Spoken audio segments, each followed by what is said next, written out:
अस्सलाम वालेकुम dear students. तो आज हम स्टडी करेंगे कम्पिटिटिव एग्ज़ाम की प्रिपरेशन के हवाले से।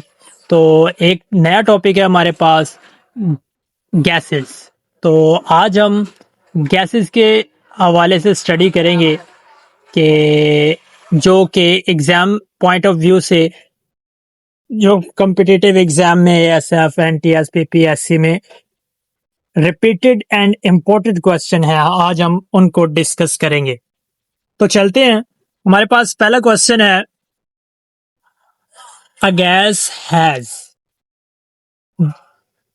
डेफिनेट शेप होती है, डेफिनेट वॉल्यूम होता है, नो शेप और वॉल्यूम या फिक्स्ड मास ओनली। जो गैस के पास होता है उसके पास ना तो शेप होती है और ना उसका वॉल्यूम होता है। तो नो डेफिनेट शेप और वॉल्यूम।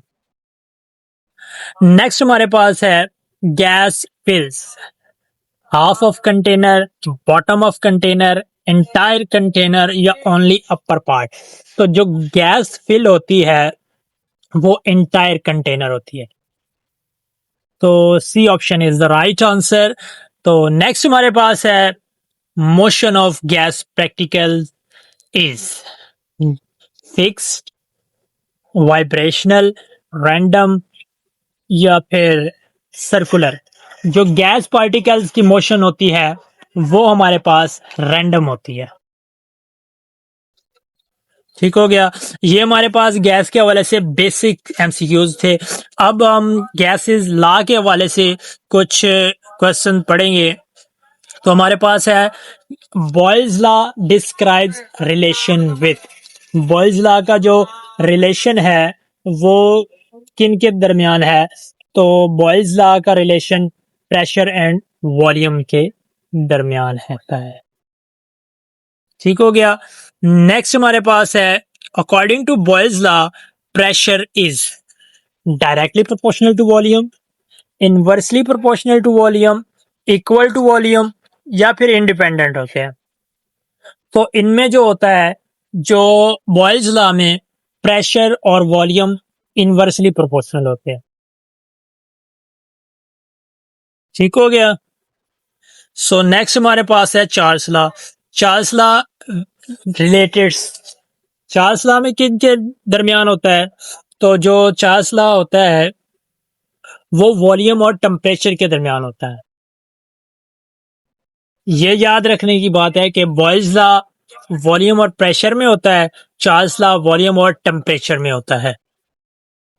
सो नेक्स्ट है, according to Charles law volume is inversely proportional to temperature, directly proportional to temperature, independent होता है या फिर कांस्टेंट होता है।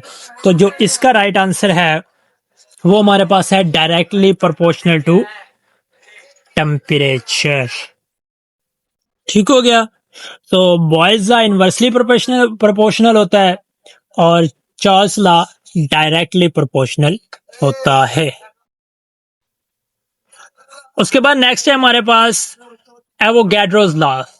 एवोगैड्रोस लॉ क्या स्टेट्स करता है, इसकी स्टेटमेंट क्या है कि equal volume have equal number of molecules, pressure depends on temperature, volume depends on pressure या नन ऑफ दिस।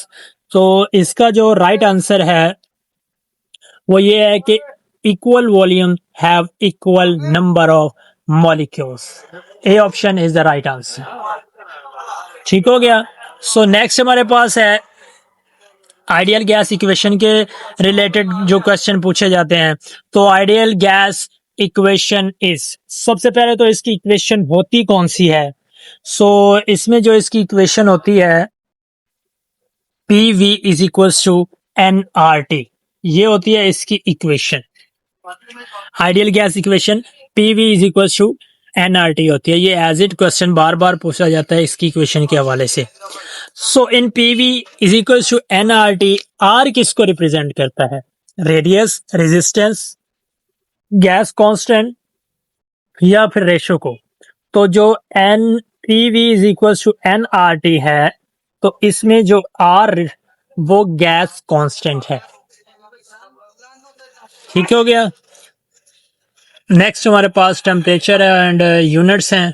तो ऐसा यूनिट ऑफ टेम्परेचर वो कौन सा होता है? ऐसा यूनिट हमारे पास केल्विन होता है। नेक्स्ट हमारे पास है कि 0 centigrade, centigrade is equal to 0 centigrade किसके इक्वल होता है? 0 सेंटीग्रेड 273 केल्विन के इक्वल होता है। इसको निकालने का फार्मूला है, वो फार्मूला भी मैं डिस्कस करूंगा। सो नेक्स्ट हमारे पास है प्रेशर के लिए।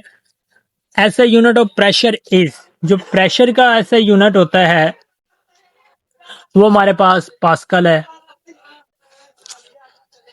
नेक्स्ट है स्टैंडर्ड एटमॉस्फेयर प्रेशर इज, जो एटमॉस्फेरिक प्रेशर का स्टैंडर्ड होता है, स्टैंडर्ड एटमॉस्फेरिक प्रेशर कितना होता है? सो वो हमारे पास 760 मिलीमीटर एचजी। ठीक है, सो ये हमारे पास स्टैंडर्ड एटमॉस्फेरिक प्रेशर होता है। इसके बाद काइनेटिक थ्योरी है। Distance between gas particle is, जो गैस पार्टिकल के दरमियान में डिस्टेंस होता है वो क्या होता है? Very small, very large, fix और जीरो। तो इसमें होता है कि जो गैस पार्टिकल में होता है डिस्टेंस वो वेरी लार्ज होता है। नेक्स्ट हमारे पास है intermolecular force in ideal gases are, जो इंटरमोलिक्यूलर फोर्सेस होते हैं आइडियल गैस में वो हमारे पास नेग्लिजिबल होते हैं। हमारे पास नेक्स्ट है miscellaneous, miscellaneous. So diffusion is fastest in, diffusion सबसे तेज किन में होती है? सॉलिड्स में, लिक्विड्स में, या फिर गैसेस में, या प्लाज्मा में। सो ये हमारे पास जो डिफ्यूजन होती है वो लिक्विड्स में सबसे फास्ट होती है। सॉरी गैसेस में, जो डिफ्यूजन होती है वो हमारी गैसेस में सबसे फास्ट होती है। सो नेक्स्ट हमारे पास है आज का last question, gases are easily compressible because, gases क्यों इजीली कंप्रेस होती हैं? स्ट्रॉन्ग फोर्सेस की वजह से, लार्ज इंटरमोलिकुलर स्पेसेस की वजह से, हैवी पार्टिकल्स की वजह से, या फिर हाई डेंसिटी की वजह से। सो ये इजीली कंप्रेस्ड हो जाती हैं गैसेस क्योंकि इनके मॉलिक्यूल्स में जो डिस्टेंस होता है वो लार्ज होता है, इसलिए ये लार्ज इंटरमोलिकुलर स्पेस की वजह से क्या होती हैं? इजीली कंप्रेस हो जाती है।